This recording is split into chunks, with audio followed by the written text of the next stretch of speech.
Voici le Truma CP+, donc c'est lui qui pilote la régulation du chauffage, de l'eau et de la ventilation.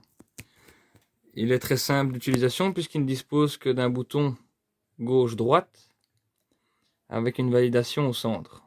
Donc tout se fait avec cet unique bouton. Pour rentrer dans le menu, je n'ai qu'une possibilité, c'est pousser sur le bouton central. Je ne sais faire que ça à chaque fois pour aller plus loin.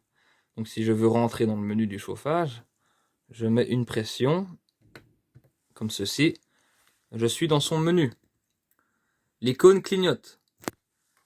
Pourquoi elle clignote? Parce que je me trouve dessus, c'est une référence. Si je vais à droite, hop, c'est son voisin de droite qui se met à clignoter. C'est pour savoir où on se situe. Si je reviens sur le premier en allant à gauche, voilà, on voit un thermomètre dans le camping-car. On comprend donc qu'il s'agit du chauffage. Vous poussez car vous ne savez faire que ça pour aller plus loin. Hop, on rentre dans le menu du chauffage, symbolisé par ce symbole. C'est un simple et bête thermostat. Il se trouve sur 0 actuellement parce qu'il est éteint. Naturellement, voilà, là je n'ai pas été assez vite. Quand on n'a pas d'action pendant plusieurs secondes, il sort tout seul du menu pour venir réafficher l'heure. Donc je reviens dans mon menu, le chauffage clignote, je pousse pour piloter le chauffage, voilà. Je disais donc que j'étais sur 0, naturellement si je vais à gauche, je ne sais pas aller dans les négatifs, donc en allant à droite, on a jusqu'à plus 30 degrés. Si je souhaite avoir 17 degrés par exemple, il faut que je valide encore une fois en poussant sur ce bouton, dire OK. Si les bonbonnes de gaz sont ouvertes, le chauffage va se lancer tout seul jusqu'à 17 degrés de température.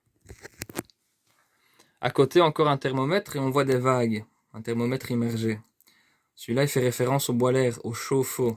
Même chose, si je veux chauffer l'eau, je pousse une fois qu'il clignote, clac. Il est éteint aussi puisqu'il ne fonctionnait pas au préalable. À l'intérieur se trouvent 3 positions. Donc si je vais à droite, la première c'est Eco, qui correspond à 40 degrés de température d'eau. La deuxième haute, c'est 60 degrés de température d'eau. On aurait directement pu l'écrire. Et la dernière et troisième position, c'est Boost. Ce n'est pas plus chaud que 60. C'est 40 degrés, mais plus rapide. Eco, généralement, ça fait l'affaire. La première position, on pousse pour valider également. En 15-20 minutes, l'eau est chaude. Donc le mode Boost, pour avoir l'eau à 40 degrés, mais de façon plus rapide, c'est pas fortement utilisé, enfin de façon régulière. Voilà, je n'ai rien fait pendant quelques secondes, il est ressorti du menu. Ce qui ne coupe pas le chauffage ni l'eau chaude, naturellement. Ça continue de fonctionner en arrière-plan. Je reviens dans le menu. Hop. Voilà. Quand j'ai fini avec l'eau, si j'ai fini de prendre une douche par exemple, ou de faire la vaisselle, je reviens sur son icône, elle clignote. Hop, je pousse, je suis sur 40 degrés. C'est normal. Je vais à gauche chercher le 0. Et je valide pour tout éteindre. Tout à droite, la ventilation. Elle a 2 rôles. 2 rôles logiques. Quand on rentre à une température souhaitée, comme j'ai fait tout à l'heure avec 17 degrés, l'air chaud est pulsé dans le véhicule via différentes trappes. Et vous savez accélérer cette vitesse de pulsation, de pulsion de l'air, pardon. Donc comme j'ai rentré 17, ma ventilation se met par défaut au minimum. Ça veut dire que si je rentre maintenant dans la ventilation, elle clignote, je pousse, hop. Eco signifie minimum avec une petite ailette noircie là-haut. Si je tourne à droite, j'ai height qui est la deuxième vitesse. Première, deuxième vitesse. Vous n'allez pas chauffer plus fort, vous allez chauffer plus vite. Son deuxième rôle, qui est logique, c'est que si on est en été, par exemple, il fait bon, on n'a nul besoin de chauffage, on se rend, hop là, il est sorti, on se rend sur le chauffage, voilà, il clignote, je pousse, il est sur 17, moi je le veux éteint, je vais aller chercher off, je dis OK pour off, voilà, plus de chauffage, je me rends sur la ventilation où j'étais tout à l'heure, ça clignote, c'est que je suis dessus, je pousse, je n'ai plus écho, qui signifiait première vitesse, j'ai off. Et maintenant, si je tourne la molette, là, j'ai le deuxième rôle qui intervient. Ventilation apparaît. Je dis OK, je veux ventiler. Hop, on me propose 10 vitesses différentes. Je prends la maximale. Ça va être une ventilation d'air frais. Pas climatisé, mais c'est bien en été. C'est bien pour des situations d'humidité, par exemple. Vous savez faire circuler de l'air via toutes les bouches du chauffage. De l'air frais, puisque le chauffage étant coupé, l'air ne sortira pas chaud de ces buses. Comme pour le reste, si je veux désactiver cette fonction, je rentre dans le menu, je tourne jusqu'à faire clignoter mon symbole.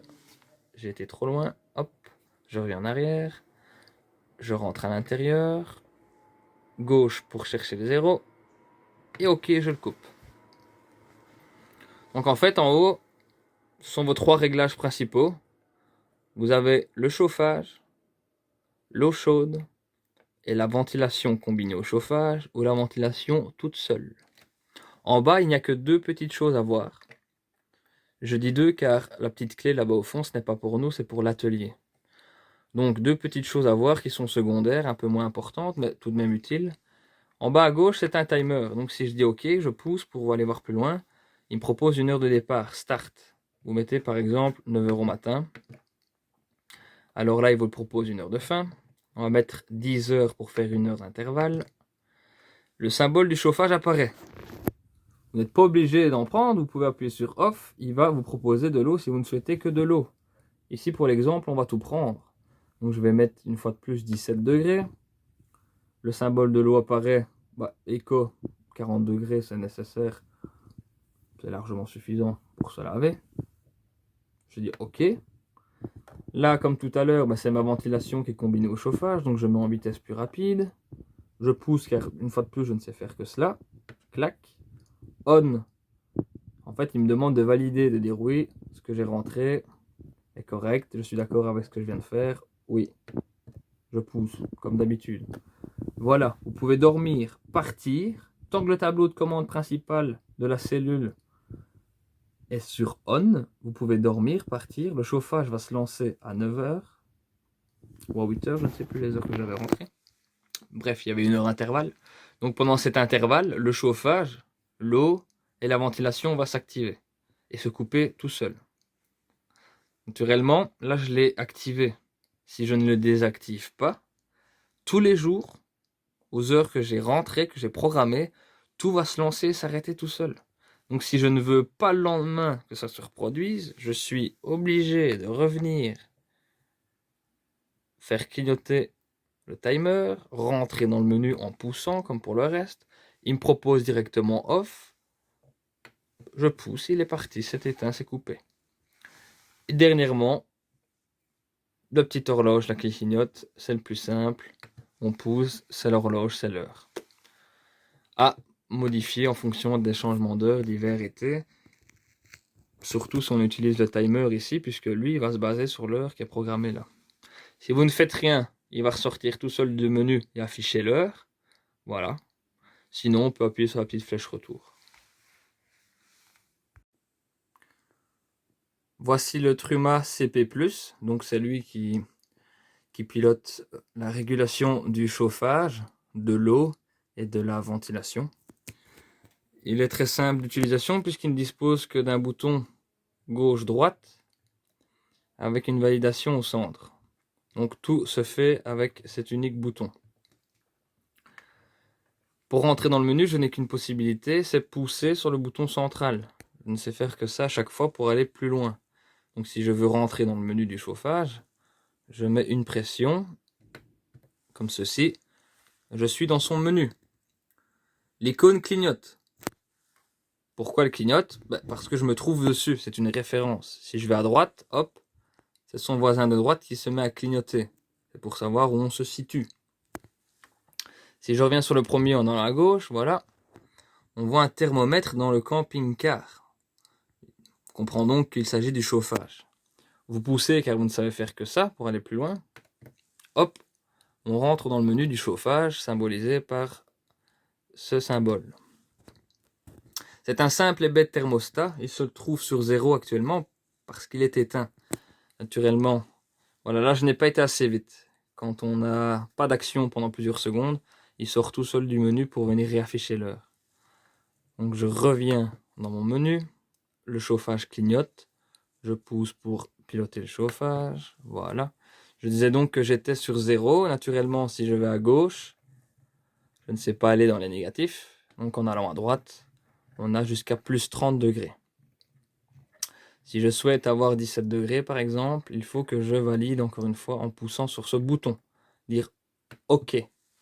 Si les bonbonnes de gaz sont ouvertes, le chauffage va se lancer tout seul jusqu'à 17 degrés de température. À côté, encore un thermomètre et on voit des vagues, un thermomètre immergé. Celui-là, il fait référence au boiler, au chauffe-eau. Même chose, si je veux chauffer l'eau, je pousse une fois qu'il clignote, clac. Il est éteint aussi puisqu'il ne fonctionnait pas au préalable. À l'intérieur se trouvent 3 positions. Donc si je vais à droite, la première c'est Eco, qui correspond à 40 degrés de température d'eau. La deuxième haute, c'est 60 degrés de température d'eau. On aurait directement pu l'écrire. Et la dernière et troisième position, c'est Boost. Ce n'est pas plus chaud que 60. C'est 40 degrés, mais plus rapide. Eco, généralement, ça fait l'affaire. La première position, on pousse pour valider également. En 15-20 minutes, l'eau est chaude. Donc le mode Boost, pour avoir l'eau à 40 degrés, mais de façon plus rapide, c'est pas fortement utilisé, enfin de façon régulière. Voilà, je n'ai rien fait pendant quelques secondes, il est ressorti du menu. Ce qui ne coupe pas le chauffage ni l'eau chaude, naturellement. Ça continue de fonctionner en arrière-plan. Je reviens dans le menu. Hop. Voilà. Quand j'ai fini avec l'eau, si j'ai fini de prendre une douche par exemple, ou de faire la vaisselle, je reviens sur son icône, elle clignote. Hop, je pousse, je suis sur 40 degrés. C'est normal. Je vais à gauche chercher le 0. Et je valide pour tout éteindre. Tout à droite, la ventilation. Elle a 2 rôles. 2 rôles logiques. Quand on rentre à une température souhaitée, comme j'ai fait tout à l'heure avec 17 degrés, l'air chaud est pulsé dans le véhicule via différentes trappes. Et vous savez accélérer cette vitesse de pulsation, de pulsion de l'air, pardon. Donc comme j'ai rentré 17, ma ventilation se met par défaut au minimum. Ça veut dire que si je rentre maintenant dans la ventilation, elle clignote, je pousse, hop. Eco signifie minimum avec une petite ailette noircie là-haut. Si je tourne à droite, j'ai height qui est la deuxième vitesse. Première, deuxième vitesse. Vous n'allez pas chauffer plus fort, vous allez chauffer plus vite. Son deuxième rôle, qui est logique, c'est que si on est en été, par exemple, il fait bon, on n'a nul besoin de chauffage, on se rend, hop là, il est sorti, on se rend sur le chauffage, voilà, il clignote, je pousse, il est sur 17, moi je le veux éteint, je vais aller chercher off, je dis OK pour off, voilà, plus de chauffage, je me rends sur la ventilation où j'étais tout à l'heure, ça clignote, c'est que je suis dessus, je pousse, je n'ai plus écho, qui signifiait première vitesse, j'ai off. Et maintenant, si je tourne la molette, là, j'ai le deuxième rôle qui intervient. Ventilation apparaît. Je dis OK, je veux ventiler. Hop, on me propose 10 vitesses différentes. Je prends la maximale. Ça va être une ventilation d'air frais. Pas climatisé, mais c'est bien en été. C'est bien pour des situations d'humidité, par exemple. Vous savez faire circuler de l'air via toutes les bouches du chauffage. De l'air frais, puisque le chauffage étant coupé, l'air ne sortira pas chaud de ces buses. Comme pour le reste, si je veux désactiver cette fonction, je rentre dans le menu, je tourne jusqu'à faire clignoter mon symbole. J'ai été trop loin, hop, je reviens en arrière, je rentre à l'intérieur, gauche pour chercher le 0, et OK, je le coupe. Donc en fait, en haut, ce sont vos 3 réglages principaux. Vous avez le chauffage, l'eau chaude, et la ventilation combinée au chauffage, ou la ventilation toute seule. En bas, il n'y a que 2 petites choses à voir. Je dis 2 car la petite clé là-bas au fond, ce n'est pas pour nous, c'est pour l'atelier. Donc 2 petites choses à voir qui sont secondaires, un peu moins importantes, mais tout de même utiles. En bas à gauche, c'est un timer. Donc si je dis OK, je pousse pour aller voir plus loin. Il me propose une heure de départ, start. Vous mettez par exemple 9h au matin. Alors là, il vous propose une heure de fin. On va mettre 10 heures pour faire une heure d'intervalle. Le symbole du chauffage apparaît. Vous n'êtes pas obligé d'en prendre, vous pouvez appuyer sur Off. Il va vous proposer de l'eau si vous ne souhaitez que de l'eau. Ici, pour l'exemple, on va tout prendre. Donc je vais mettre une fois de plus 17 degrés. Le symbole de l'eau apparaît. Éco, 40 degrés, c'est nécessaire. C'est largement suffisant pour se laver. Je dis OK. Là, comme tout à l'heure, c'est ma ventilation qui est combinée au chauffage. Donc je mets en vitesse plus rapide. Je pousse car une fois de plus, je ne sais faire que cela. Clac. On. En fait, il me demande de valider, de dire oui, ce que j'ai rentré est correct. Je suis d'accord avec ce que je viens de faire. Oui. Je pousse, comme d'habitude. Voilà, vous pouvez dormir, partir. Tant que le tableau de commande principal de la cellule est sur on, vous pouvez dormir, partir. Le chauffage va se lancer à 9h ou à 8h, je ne sais plus les heures que j'avais rentrées. Bref, il y avait une heure d'intervalle. Donc pendant cet intervalle, le chauffage, l'eau et la ventilation vont s'activer et se couper tout seul. Naturellement, là je l'ai activé. Si je ne le désactive pas, tous les jours, aux heures que j'ai rentrées, que j'ai programmées, tout va se lancer et s'arrêter tout seul. Donc si je ne veux pas le lendemain que ça se reproduise, je suis obligé de revenir faire clignoter le timer, rentrer dans le menu en poussant comme pour le reste. Il me propose directement off. Je pousse, il est parti, c'est éteint, c'est coupé. Et dernièrement, la petite horloge là qui clignote, c'est le plus simple. On pousse, c'est l'horloge, c'est l'heure. À modifier en fonction des changements d'heure, d'hiver, été. Surtout si on utilise le timer ici, puisque lui, il va se baser sur l'heure qui est programmée là. Si vous ne faites rien, il va ressortir tout seul du menu et afficher l'heure.